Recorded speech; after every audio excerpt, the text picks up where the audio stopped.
ഈ തെരഞ്ഞെടുപ്പിന് എനിക്ക് വളരെ വലിയ സന്തോഷം തോന്നിയ ദിവസങ്ങളാണ്. എന്താണെന്ന് വെച്ചാൽ പുതിയ പുതിയ വാക്കുകൾ വരികയല്ലേ നമ്മുടെ ഡിക്ഷണറിയിൽ.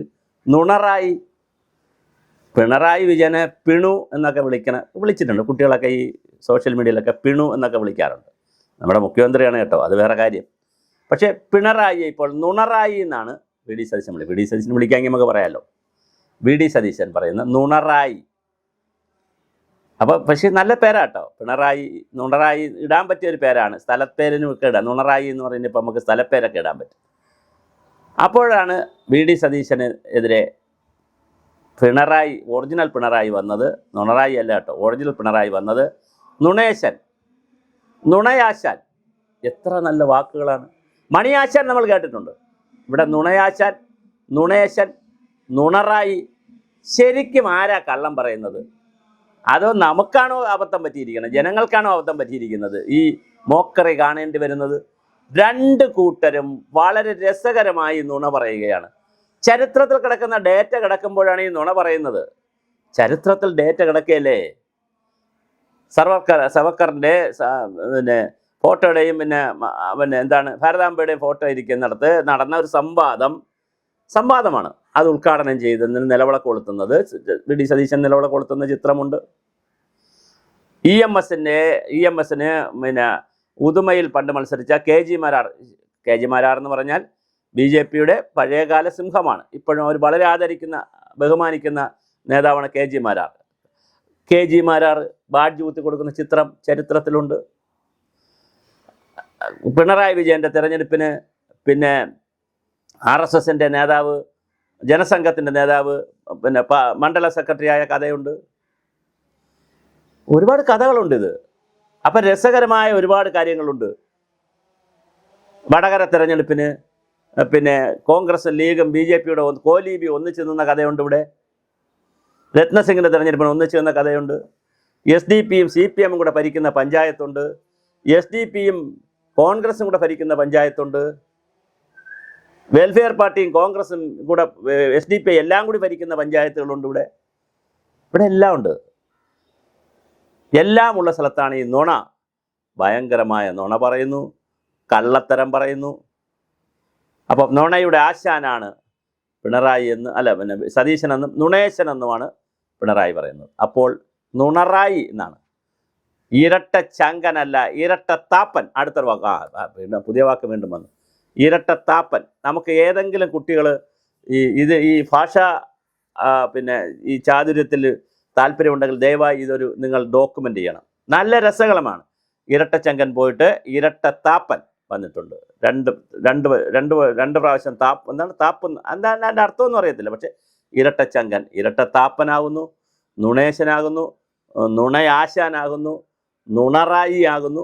അങ്ങനെ കേരളത്തിൻ്റെ രാഷ്ട്രീയ രംഗം മലീമസമാക്കുന്നു. ഇവർക്കാർക്കും വികസനത്തെക്കുറിച്ച് പറയാനില്ല, ജനാധിപത്യത്തെക്കുറിച്ച് ആർക്കുമില്ല. ജനാധിപത്യത്തെക്കുറിച്ച് പറയാനില്ല, കേരളത്തിൻ്റെ പരിസ്ഥിതിയെക്കുറിച്ച് പറയാനില്ല, ഇവിടുത്തെ സ്ത്രീകളുടെ പ്രശ്നം പറയാനില്ല, ആശാ വർക്കേഴ്സിൻ്റെ പ്രശ്നം പറയാനില്ല, അംഗനവാടിക്കാരുടെ പ്രശ്നം പറയാനില്ല, ഇവിടുത്തെ തീരദേശക്കാരുടെ പ്രശ്നം പറയാനില്ല, ഇവിടുത്തെ ആദിവാസികളുടെ പ്രശ്നം പറയാനില്ല, ഇവിടെ നശിച്ചുകൊണ്ടിരിക്കുന്ന പരിസ്ഥിതിയുടെ പ്രശ്നം പറയാനില്ല, കാലാവസ്ഥാ മാറ്റത്തിൻ്റെ പ്രശ്നം പറയാനില്ല, ഇവിടെ ഇല്ലാതാകുന്ന മലകളെക്കുറിച്ച്, പുഴകളെക്കുറിച്ച്, വയലുകളെക്കുറിച്ച്, അല്ലെങ്കിൽ തണ്ണീർത്തടങ്ങളെക്കുറിച്ച് പറയാൻ ആരുമില്ല. ഇവിടെ പറയാനുള്ളത് കുറേ നുണകളും കുശുമ്പും കുന്നായ്മയും കുത്തിത്തിരിപ്പും ഇരട്ടത്താപ്പും ഇങ്ങനെയുള്ള കുറച്ച് പരിപാടികളാണ് ഈ തെരഞ്ഞെടുപ്പിനെ മുന്നോട്ട് നയിക്കുന്നത്. ഇതിൽ മസാല ഇട്ട് കൊടുക്കുന്നത് നമ്മുടെ ചാനലുകളാണ്. റിപ്പോർട്ടർ TVയിൽ തുടങ്ങി 4 പേരിരുന്നുള്ള അന്തിച്ചർച്ച ആദ്യം തുടങ്ങി വെച്ചത് മീഡിയ 1 ആണ്. പക്ഷേ അത് അടുപ്പ് കൂട്ടി ചർച്ചയാണ്, വളരെ അടുത്തിരുന്ന് വേറൊരു തരത്തിൽ ചർച്ച. പക്ഷേ അതിനെ കുറച്ചൊരു പ്രൊഫഷണലിസം കൊണ്ടുവന്നത് റിപ്പോർട്ടർ ചാനലാണ്. അത് സുജയ പാർവതി അടക്കമുള്ളവരെ അത് അംഗീകരിക്കണം. അതിനുശേഷം ഇപ്പോൾ എല്ലാ ചാനലുകളും മനോരമ മുകളിലിരിക്കും, താഴെ ഇരിക്കും, ഷാനി പ്രഭാകരൻ ഒരിടത്തിരിക്കും, അയ്യപ്പദാസ് വേറൊരിടത്തിരിക്കും. അങ്ങനെ രസകരമായിട്ട് പോവുകയാണ്. അതുപോലെ തന്നെ മാതൃഭൂമി റൗണ്ടിലിരിക്കും, ചിലർ വട്ടത്തിലിരിക്കും, ചിലർ സ്ക്വയറിലിരിക്കും. അപ്പോഴാണ് 24 പറഞ്ഞു ഞങ്ങൾ നിൽക്കാം. അങ്ങനെ 24-ൽ ഇപ്പോൾ ഒരു വനിതയും കൂടെ വന്നിട്ടുണ്ട്. ഹാഷ്മിയെ വല്ലാതെ ഇങ്ങനെ ഒരുപാട് ചൊറിയുന്ന ഒരു വനിതയും കൂടെ വന്നിട്ടുണ്ട്. അപ്പോൾ രസകരമാണ്. ശ്രീകണ്ഠൻ നായരും കൂടെ ആയപ്പോൾ കഥ വളരെ മനോഹരമായി. അപ്പോൾ ഈ മസാല ഇടലും കൂടി ആകുമ്പോൾ കേരളത്തിൽ നുണകളുടെ പരമ്പര, കള്ളങ്ങളുടെ പരമ്പര, തെറ്റുകളുടെ പരമ്പര, അശ്ലീലങ്ങളുടെ പരമ്പരയാണ് ഈ തെരഞ്ഞെടുപ്പിൽ വലിയ വിഷയമാകുന്നത്. അവിടെ DA വിഷയമല്ല, DR വിഷയമല്ല, ശമ്പള പരിഷ്കരണം വിഷയമല്ല, അവിടെ പിന്നെ മെഡിസെപ്പ് വിഷയമല്ല, ഇതൊന്നും വിഷയമല്ല. ഞാൻ ഈ പറഞ്ഞ നുണയുടെയും കുണ്ടണിയുടെയും കുശുമ്പിൻ്റെയും കുന്നായ്മയുടെയും കുത്തിത്തിരിപ്പിൻ്റെയും കൂതറ പരിപാടികളുടെ പറുദീസയായിട്ടാണ് ഈ തെരഞ്ഞെടുപ്പ് മാറിക്കൊണ്ടിരിക്കുന്നത്. സംവാദത്തിന് വെല്ലുവിളിക്കുന്നു, പ്രധാനമന്ത്രി വരുന്നത് BJP വെല്ലുവിളിക്കുന്നു. അപ്പോൾ ഓക്കെ, BJP ഏറ്റെടുക്കുന്നു. ഉടനെ തന്നെ പ്രധാനമന്ത്രി കേരളത്തിൽ വരുന്ന ദിവസം തന്നെയാണ് BJP പ്രസിഡന്റിനെ സംവാദത്തിന് വിളിക്കുന്നത്. ഉടനെ അത് വിവാദമാകുന്നു. മുഖ്യമന്ത്രിയുടെ മുഖ്യമന്ത്രിയെ സംവാദത്തിന് വിളിക്കുമ്പോൾ ശിവൻകുട്ടി സംവാദത്തിന് വരുന്നു. ഉടൻ അത് തർക്കമാകുന്നു, വിവാദമാകുന്നു. ഇങ്ങനെ വിവാദങ്ങളുണ്ടാക്കി മസാല പരിപാടികൾ നടത്തി തെരഞ്ഞെടുപ്പിൽ ജയിക്കാം. അതിനകത്ത് കുറച്ച് ജാതിയും കുറച്ച് മതവും കുറച്ച് രാഷ്ട്രീയവും കുറച്ച് നുണകളും കള്ളത്തരങ്ങളും കൂടി കയറ്റി പിന്നെ പിണറായി വിചാരിക്കുന്നത് ഒരു 300 കോടിയുടെ PR വർക്ക് ചെയ്തിട്ടുണ്ട്.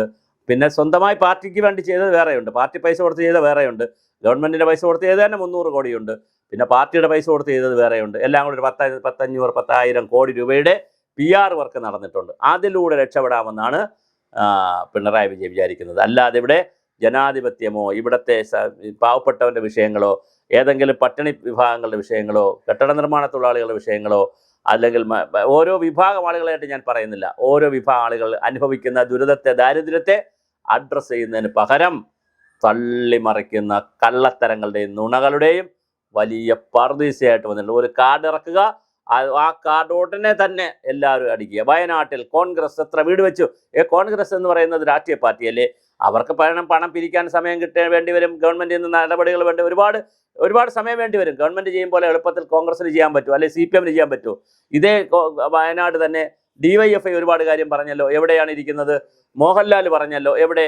പിന്നെ പല നേതാക്കളും പറഞ്ഞല്ലോ, കർണാടക ഗവൺമെൻറ് പറഞ്ഞല്ലോ, ഒരുപാട് തമിഴ്നാട് ഗവൺമെൻറ് പറഞ്ഞല്ലോ. എത്ര ആളുകളാണ് അവിടത്തേക്ക് പറഞ്ഞത്? എന്നിട്ട് എവിടെ? അതൊന്നും ഇല്ലല്ലോ. അപ്പോൾ ഇതെല്ലാം വളരെ ആവശ്യമില്ലാത്ത വിഷയങ്ങളിലേക്ക് ജനങ്ങളെ വലിച്ചു കൊണ്ടുപോയി ആവശ്യമില്ലാത്ത വിഷയങ്ങളിൽ കാടുണ്ടാക്കി അതിൽ അഭിരമിക്കുന്ന രാഷ്ട്രീയം പറയാത്ത ഒരുതരം അരാഷ്ട്രീയ തെരഞ്ഞെടുപ്പിലേക്കാണ് നമ്മൾ പോയിക്കൊണ്ടിരിക്കുന്നത്. ഇവിടെ സത്യസന്ധമായ രാഷ്ട്രീയം ആരും പറയുന്നില്ല, അതൊന്നും ചർച്ച ചെയ്യുന്നില്ല എന്നുള്ളതാണ്. വികസനത്തിൻ്റെ രാഷ്ട്രീയം ചർച്ച ചെയ്യുന്നില്ല, പരിസ്ഥിതിയുടെ രാഷ്ട്രീയം ചർച്ച ചെയ്യുന്നില്ല. ഇതൊന്നും ചർച്ച ചെയ്യാതെ കേവലം കുറേ ഞാൻ നേരത്തെ പറഞ്ഞ പോലെ നുണയും വഴക്കും ചൊറിച്ചിലും പരസ്പരം കുറ്റപ്പെടുത്തലുമായി ഇങ്ങനെ ആര് മുഖ്യമന്ത്രിയാകുമെന്നുള്ള ചർച്ചകളും ഇനി പിണറായിക്ക് ശേഷം ആരെന്നുള്ള ചർച്ചകളും ഇങ്ങനെ മനുഷ്യൻ്റെ നിത്യജീവിതവുമായി യാതൊരു ബന്ധവുമില്ലാത്ത, അവൻ്റെ അന്നവുമായി വെള്ളവുമായി ഭക്ഷണവുമായി അല്ലെങ്കിൽ വായുവുമായി അവൻ്റെ ആഹാരവുമായി തൊഴിലുമായി ഒന്നും യാതൊരു ബന്ധവുമില്ലാത്ത, അവൻ്റെ നിലനിൽപ്പുമായി ബന്ധമില്ലാത്ത, കുട്ടികളുടെ വിദ്യാഭ്യാസവുമായി ബന്ധമില്ലാത്ത, കുട്ടികളുടെ ഭാവിയുമായി ബന്ധമില്ലാത്ത, കുട്ടികളുടെ തൊഴിലുമായി ബന്ധമില്ലാത്ത, ഒരു ബന്ധവുമില്ലാത്ത കുറേ നുണകളും കുറേ കള്ളത്തരങ്ങളും കുറേ തെമ്മാടിത്തരങ്ങളും പറയുന്ന ഒരുതരം കൂതറ തെരഞ്ഞെടുപ്പാക്കി ഈ തെരഞ്ഞെടുപ്പിനെ മാറ്റിയതിന് എല്ലാ ചാനലുകൾക്കും നല്ല നമസ്കാരം. രാഷ്ട്രീയ പാർട്ടികൾക്കും കൃത്യമായി ഇതിനകത്ത് പങ്കുണ്ട്. നിങ്ങൾ സ്വയം ആത്മപരിശോധന നടത്തുക. ബലി കൊടുക്കരുത്. ഇവിടെ ഇല്ലാതാവുന്നത് ജനാധിപത്യമാണ് എന്ന് നാം തിരിച്ചറിയണം.